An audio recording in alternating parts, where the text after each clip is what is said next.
Sony came out officially. So let's talk about it. Dubs.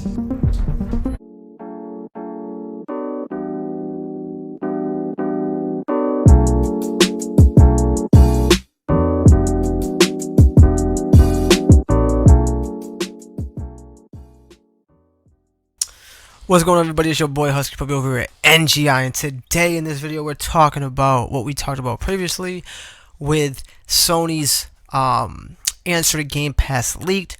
Well, now it is official. I got an email from Sony themselves talking about, hey, your Plus is going to stay the same, but we got some changes coming up, and it directed me over to the PlayStation blog where we're going to get into this video. So they break it down saying since launching PlayStation Plus in 2010, innovation of game services, blah blah blah blah blah, pretty much Game Pass. Alright, let's just break it down simple. Game Pass is a superstar on the horizon, and Sony has to answer to it. Now, we're going to be honest here. This isn't the greatest answer to Game Pass, but it isn't the cheapest either. The good news is everything is going to stay the same. They released 3 tiers, and we're going to get into the tiers right now. So the first tier is the PlayStation Plus Essential, which gives you everything that you currently have now as a PS Plus user for the same price, for the same amount, all the same shit. There's no changes. But if you want to get a little more pack for your punch, you can get the PlayStation Plus Extra, which provides all the benefits from what you already get as a PS Plus member, but you get an additional 400 catalog of PS4 and PS5 games, including blockbuster hits from the PlayStation Studios catalog and third-party partnerships. Game and Extra tier are downloadable. So it's a little step up, a little bump up.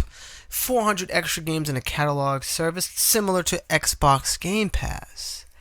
And pretty much they're going to charge $15 monthly, just like the Ultimate Edition of Xbox's Game Pass, where you get the gold membership and you get the access to the catalog for $15 a month as well. But the difference is they're selling yearly memberships. So now you can get the Essential tier for $100 yearly, which is much cheaper than what was leaked. As they were just spelling out random nonsense bullshit, but it's been proven that it was false.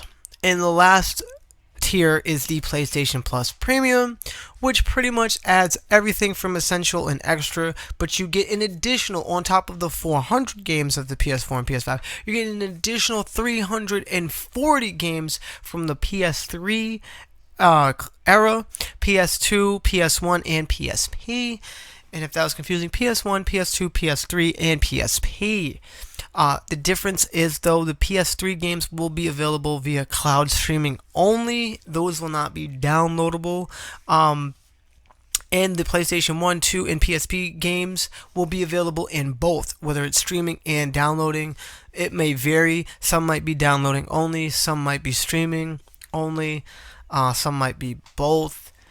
So that is that. And you'll also get the time-limited game trials, which, ironically, you are able to do that now as a PS Plus subscriber. So they kind of like took it away from PS Plus and added it to Premium.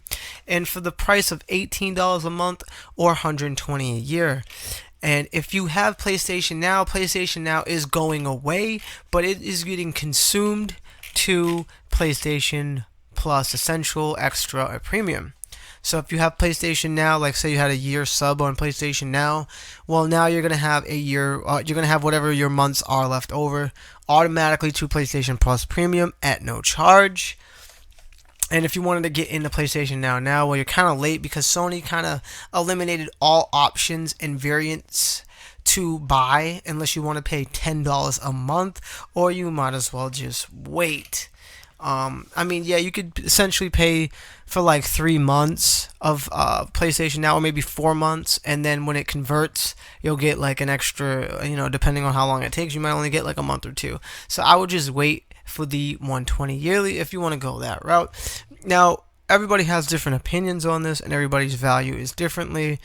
Of course, Xbox Game Pass is still better because you're getting EA Play and you're also getting day one games from the Xbox Game Studios. Some day one games that are like not even from Xbox Studios, or just third party partnerships. And they got Bethesda now and Activision and shit. So there's a lot of value there. Obviously, they have no yearly plan. It is $15 every month, no matter what. If for the Ultimate Edition, which turns out to be $180, and you need gold to play online, so you're gonna need the Ultimate Edition. Unless you just want to play the Game Pass games in general, which I believe it's $9.99 a month, which is still like $120 a month. You might as well just get the Ultimate because it has EA Play and all that other stuff. So with the PS Now and the PS Plus has already been $60 every year, and if you keep your eye open, you can get it for $40 during certain times when it has certain discounts. But PlayStation Now has numerous price changes throughout its history. It started off as like $100 for the year, or it was like $120, and then it was like $100, and then it got jumped down all the way to $60 because it wasn't hitting numbers. So pretty much, if you combine the recent price change in the PlayStation Plus yearly, it is legit the same price for both. So if you were to be a PS Plus and PS Now subscriber for a year, it would literally cost you $120. However, the big difference is you're finally getting a lot of PS3 games, PSP games, PS2 and PS1 through that premium discount. And they did say they're not going day one with their games. There will be games on there, but they'll be probably like the older titles you've already played, and we're going to have to keep that honest. But they did have the open availability of changing that. Now, everybody's value is different in how they view this, but Xbox Game Pass is a juggernaut, but it's also a money pit. It's a money pit because it's completely unsustainable if you look at it. Day one games all the time, no matter what. That's why they're buying out these studios, so now they don't have to worry about the studios about paying them money to get their games day one. It's now they're under the umbrella of Microsoft, so there's no payout to be on their platform, and that's why it's a smart decision for them to acquire them.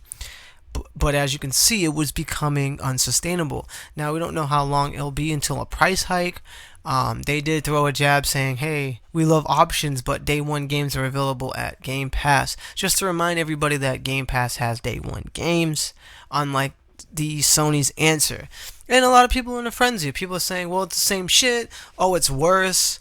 Blah, blah, blah. But the good news is nothing changes. A lot of worries and skepticism was that PlayStation Plus was going to have a price hike because it's going to be incorporated with Now, and things were going to change, and price is going to be different. It's going to be more expensive, or, and then some people had hoped that it would be less cheaper.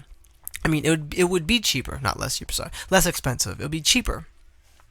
But just to let you guys know, it's a win-win. Why? Because everything is going to stay the same if you don't want these extra tiers. And if you do want these tiers, you have options to get these tiers, whether you just want the extra one for the PS4 and PS5 games on top of, what you're getting with Plus, or you want the extra Plus Premium Edition, which gives you a bunch of, 400 and the 340 of the backwards compatibility games. And actually, a lot of people are saying it's cool. They just hope trophy support is there. And honestly, even though trophies and achievements are meaningless, they kind of do have a little bit of meaning with me. So I hope they do have trophy support. But